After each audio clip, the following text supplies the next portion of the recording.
suis Louis-Marie et je suis responsable de projet et délégué à la protection des données personnelles, donc DPO chez AT Internet. Alors AT Internet, c'est un tiers mesureur de confiance dans le domaine de l'analytics.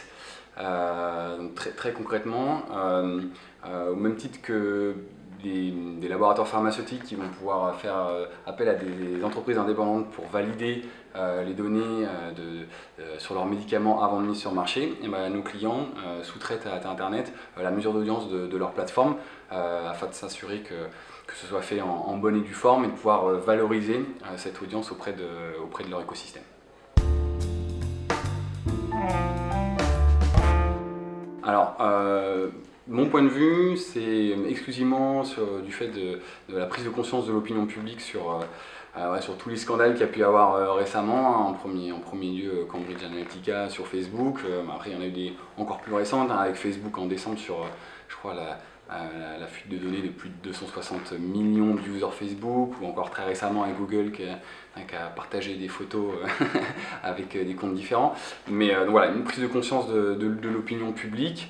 Avec le RGPD en premier lieu. Après, voilà, c'est pas forcément un big bang. En France, on a la loi informatique et liberté depuis 1978. En Europe, il y a une directive européenne sur les communications électroniques depuis 2002, e-privacy.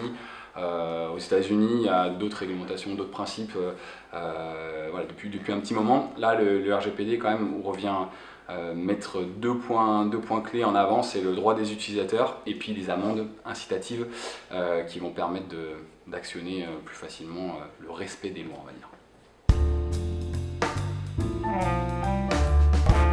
Alors, le RGPD, pour moi, il y a 3 points importants. Le premier, c'est la transparence de l'information auprès des utilisateurs, la transparence sur le fait qu'est-ce qui est fait avec les données personnelles, qu'est-ce qui est collecté, qu'est-ce qui est traité, où est-ce que je stocke ces données, etc., etc. Le deuxième point, c'est la gestion du consentement. Donc sur la partie en ligne, c'est vraiment un point très important d'être en conformité avec tout ça. Et puis le troisième point, c'est la réponse aux droits des utilisateurs. Donc quand il y a des personnes qui demandent accès ou qui demandent suppression de leurs données, c'est des choses où il faut être bien préparé parce que c'est là où ça peut faire mal, en tout cas au niveau des amendes.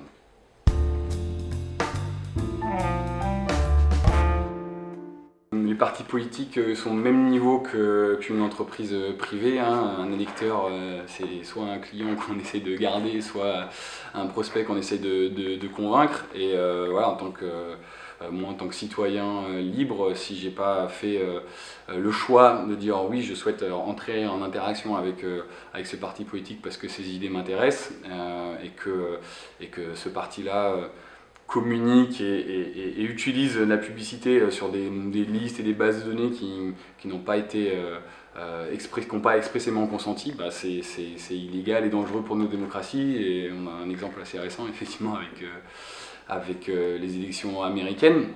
À ce sujet-là, je vous invite à regarder une interview ou un discours de Sacha Baron Cohen en fin d'année dernière sur justement tous les risques liés à Facebook et aux réseaux sociaux sur les messages diffusés et sur l'influence sur les élections. C'était assez intéressant. Alors sur le texte en lui-même directement, peut-être pas beaucoup, sauf s'il se transforme en juriste, mais quoique, il y a certains acteurs professionnels qui peuvent discuter avec les autorités comme la CNIL, ils sont en attente justement d'avoir des retours terrain.